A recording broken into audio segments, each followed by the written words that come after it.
in Australian history. The isolation, the distancing, all of these elements have helped keep us safe, and we have to continue to protect ourselves and each other against COVID-19. At the same time, it's very important not to neglect our general health, and our general health is something that is fundamentally important.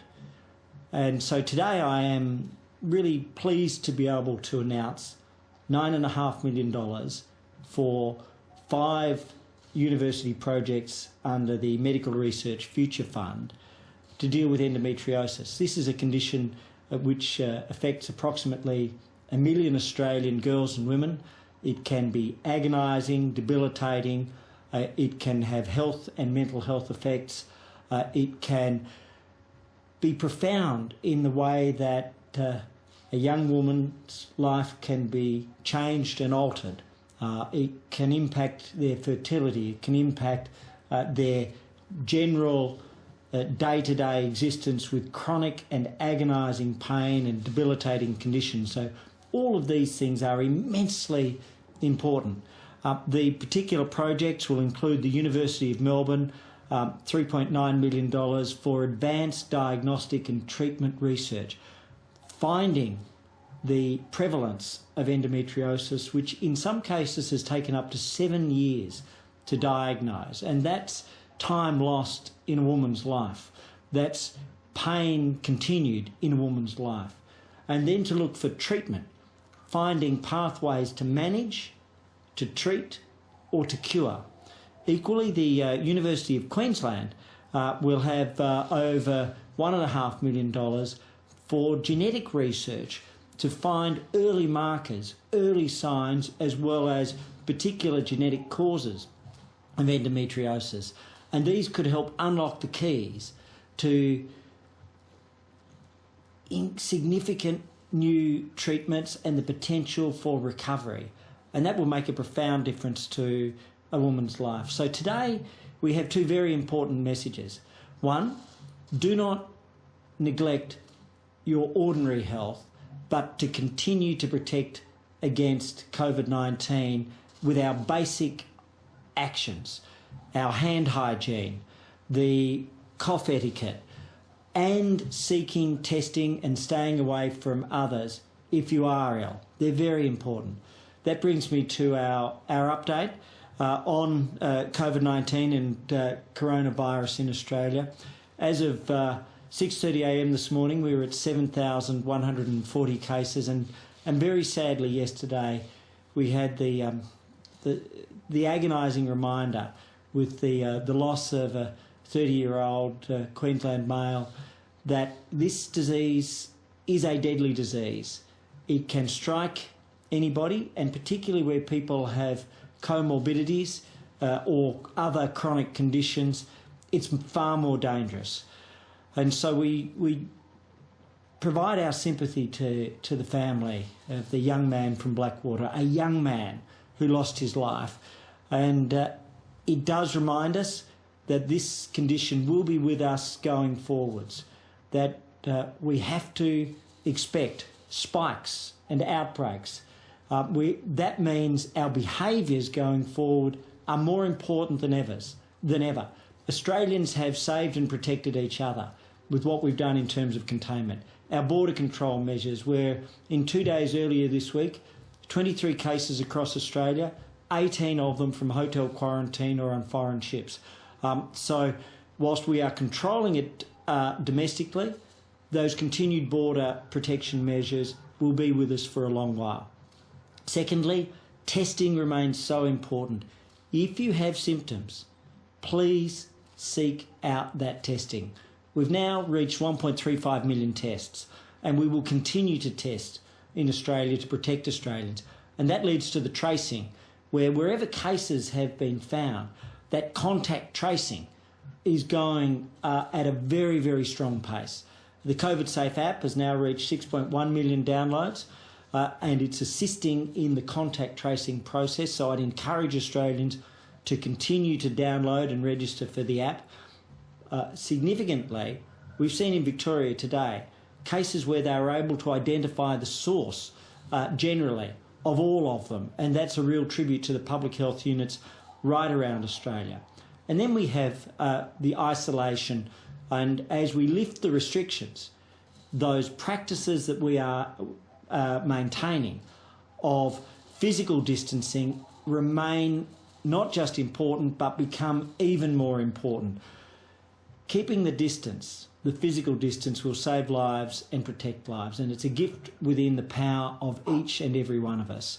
It's particularly important for young Australians in their 20s and 30s and in their teens to realise that they are not immune and we are not immune, and that if they keep that distance, they can protect themselves and their families.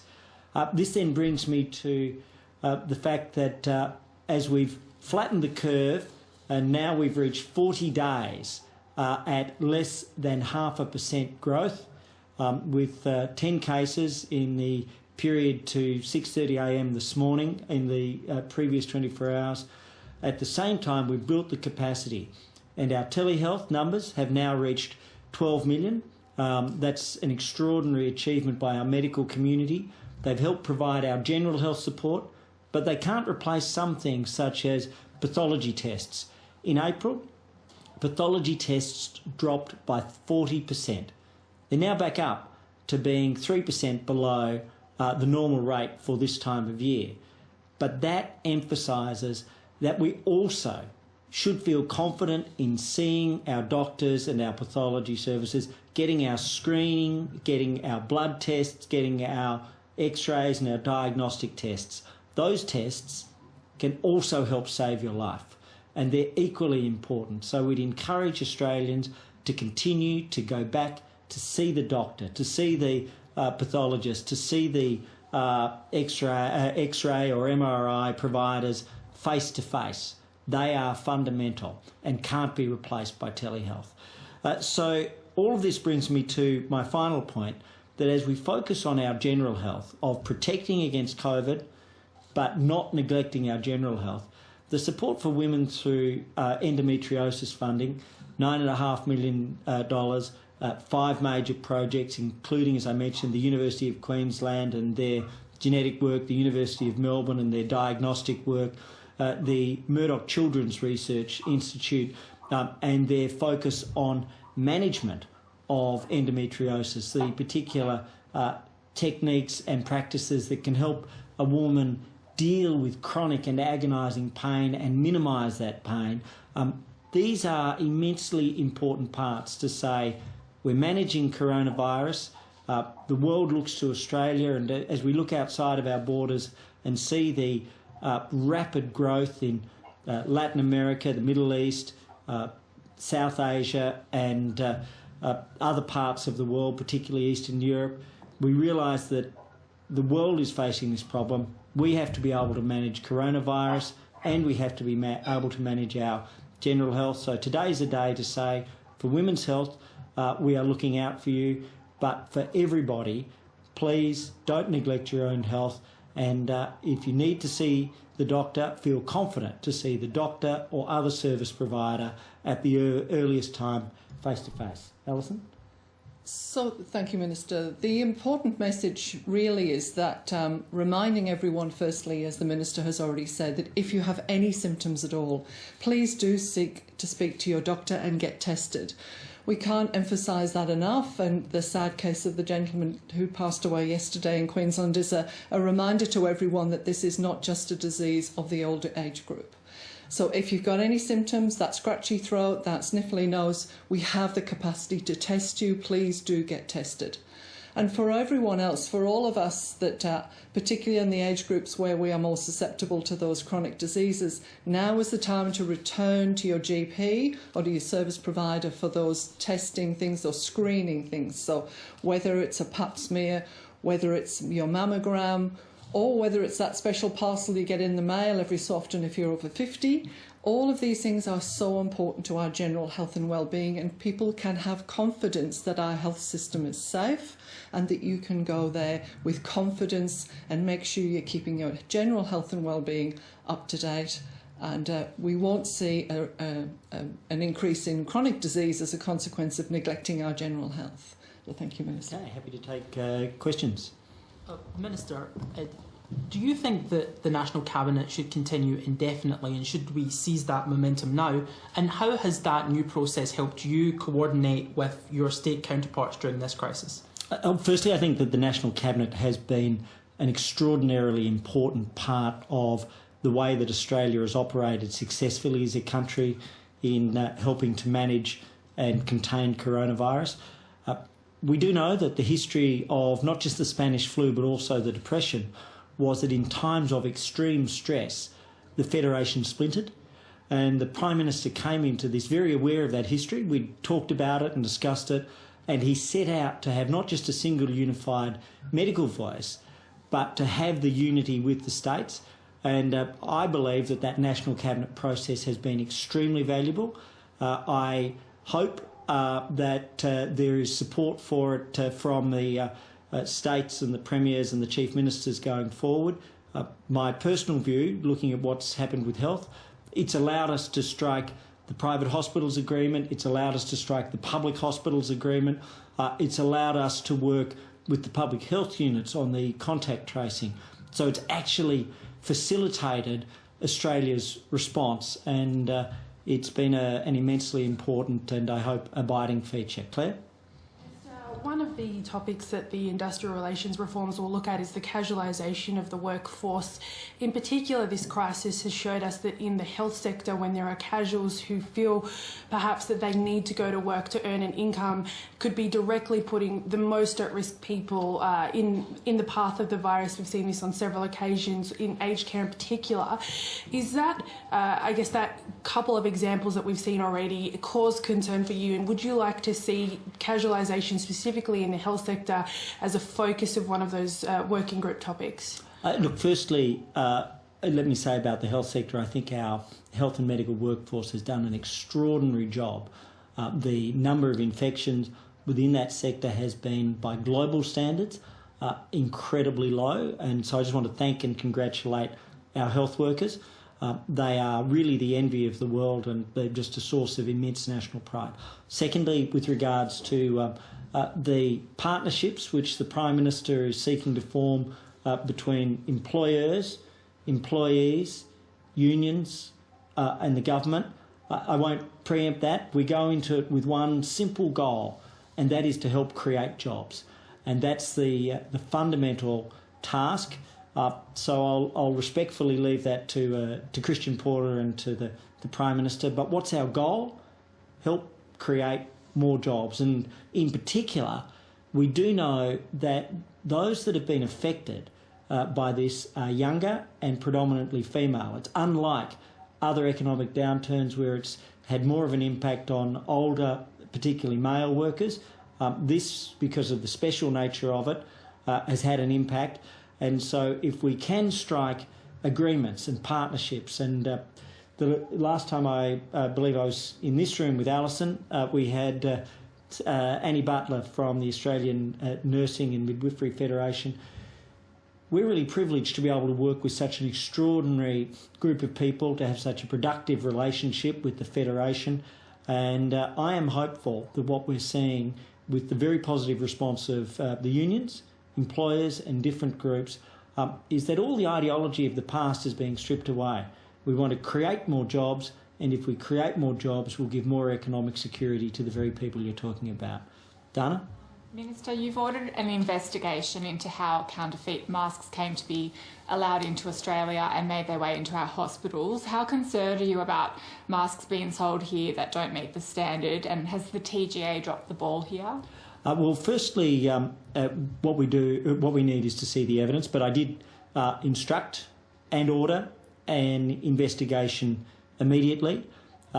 The Secretary of the Department, Carolyn Edwards, has given very clear advice to the Senate that in terms of the National Medical Stockpile, there have been no issues so far as she is aware and we are aware. Secondly, the TGA has not changed on the advice that I have the requirements for masks outside of the National Medical Stockpile. So where there was a change, there's no sign or evidence of any issue. In relation to the general distribution and sale of product outside of government, we have yet to see the evidence, but we have issued an immediate instruction and there's been no change in the standards. So if somebody has breached those standards, they will be prosecuted. Oh, one thing, Phil. Yep. Yeah, I'm just going to the test around the Blackwater bloke. Yeah. So is the second test been conducted? Do you know the result? No, I apologise. I don't have the details. I know that the Queensland Public Health Unit will provide those. I do have to say this. I think Queensland has responded rapidly and appropriately. One of the things we all have to be prepared for is there will be cases in unexpected places. This one is a case which is especially tragic because it's not just a death, it's the death of a young man with a whole life ahead of him. But what they have done is respond in the way that Tasmania did in Burnie and with the northwest region, where they've reacted quickly, they're testing broadly, and they're seeking the outcomes and they're doing all of the contact tracing. So at this point I don't have any additional information, but Queensland will be briefing the public as soon as they have it. Sorry, just going off that. So could it have been a false positive? Just reading some of the circumstances around this death. So could it have been a false positive test? I genuinely don't have any additional information on that, Phil. JobKeeper, the Reserve Bank Governor, has said that the government might need to extend the JobKeeper program if the economy isn't recovering, as we all hope it will. Is that something that the government will consider? And I've got a dental question after that. In terms of JobKeeper, the Prime Minister, the Treasurer have been absolutely clear there's a review in June, and beyond that I'm not going to try to foretell or foresee the future, but the Prime Minister has said that all of these measures are temporary measures to get Australia through. That principle remains the case. The review is something where he'll be looking at the needs. A dental question? Dental National Partnership Agreement's due to expire in a month's time. Your office said decisions around that funding depended on the budget that's been pushed out to October. So will that be funded? Will there be interim funding till October? I'm very confident that there'll be continuing funding and we are making very good progress. Thank you. Minister, what's your message to businesses struggling with the post-COVID physical distancing rules and all the changes to our daily lives? One example raised this week was inconsistency about number of people who can attend funerals and a further inconsistency about the number of people who could attend a wake after a funeral. Is there a period of bumpy transition for us all? Well, what the National Cabinet does, and this goes to the very first question we had, is it sets baselines and then the states and the territories are adopting those baselines when they feel that they are ready to do that. They have actually adopted them more quickly than we had expected, and that's really pleasing. That's because the epidemiology, the actual case numbers, are lower than had been anticipated, so we're well ahead of that schedule. What that may mean is that sometimes people are bringing forward the lifting of restrictions. That should be celebrated. The Prime Minister is convening National Cabinet tomorrow. One of the things I'll be looking at is the speed and consistency of adoption of those baselines. But frankly, I've got to say the good work that Australians have done is yielding a health benefit, an economic benefit and a social benefit with an earlier release of those restrictions. And, Can I ask you, we've seen the Catholic Archdiocese in Sydney today say that there are double standards imposed when it comes to religious institutions in New South Wales being allowed 10 people, but bars and restaurants allowed 50. What is the National Cabinet medical advice that would make that difference allowable, and are religious groups being discriminated against here? So I apologise, I haven't heard or seen those comments today. Generally what the National Cabinet has done is to allow the freedoms to be adopted with regards to weddings and funerals, and each of the states are going at their own pace in terms of what they believe is appropriate. I'll leave that to the New South Wales Premier, and our goal though is consistent with the health advice and the safety to give people the best chance to lead their normal lives in the safest way possible going forwards. Allowed less people indoors than restaurants or cafes, given they're both indoor venues? Can you see the discrepancy there? Look, I'll respectfully leave it because I haven't heard the comments today. I understand the importance of the question, but I know that New South Wales will respond on that. And I'll take one last from Claire and Dana, and then I better keep going. Just on Australians who might have not sought regular medical attention, scans, checkups, cancers that have been missed in the last few months, is the government putting any thought into or attention to collecting that data? When would you expect to see potentially the negative health effects of those conditions not being caught as early as they might otherwise have been? I'll let Alison first and then I'll also follow. Well, what we're promoting today is encouraging people to get back to those tests so we don't see that negative impact.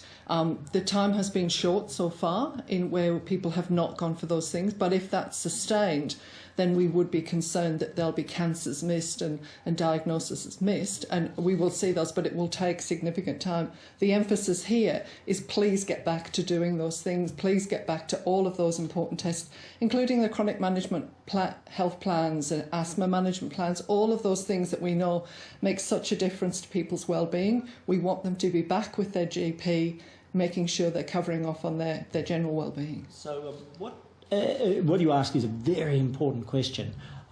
There's a period of about 6 weeks where we saw a dip and then a recovery in MBS or Medicare items.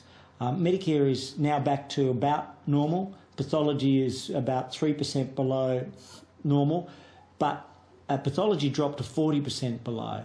And so as long as people go to the doctor, and it's not just that they wait until they're due next time, if they have missed an important appointment, now's the time to catch up. And if we catch up, then we think we'll be able to avoid any significant or prolonged general health effects.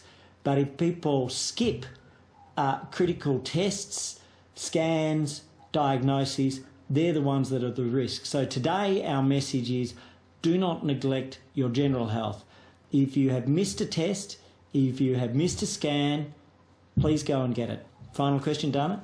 Thanks, Minister. The Health Department has been auditing private hospital activity during the elective surgery ban just to check that they've been complying with the restrictions during that 4-week shutdown period. Have any private hospitals had to repay Commonwealth viability payments? Not to the best of my knowledge, but I would have to check that. At this point, I'm not aware of any payments. But the way it's structured, of course, is that if we achieve certain benchmarks, then where we've paid forward, then not as a consequence of any inadvertence on their behalf, but as a consequence of the contract, there's the capacity for us to equalise over different months. So in other words, we've built in protections and stabilisers for Commonwealth funding, but I'm not aware of any malfeasance or inappropriate behaviour at this time. Okay, thank you. Phil, go on. News Corp have announced some significant closures and changes to the way they do business in regional areas, including your electorate. What's your view of that? Is this a bad day for journalism? Look, it's a very hard day for the country. We know that many businesses, whether they're large businesses or small businesses, have done it hard. That's why we've put in place the business supports in the health sector, with which I'm most familiar, obviously, the private hospitals viability guarantee that Dana was talking about, the JobKeeper and others. But nevertheless, there are some transitions which are now being hastened by these events. Every economic downturn hastens trends which were otherwise underway. But for the particular employees, for journalists, whether it's people who are involved in any element of that business, I really want to express just my personal sense that we know these are hard times. We know that the best thing we can do to provide jobs is the flexibility of the work which Christian Porter and the Prime Minister are now leading in changing the inflexibilities in the system. The more flexibility we can build in through a partnership, through peace, not conflict, the more chance we have of building economic activity, of giving people jobs, and of not just having protected their lives, but of protecting their livelihoods. Thank you very much.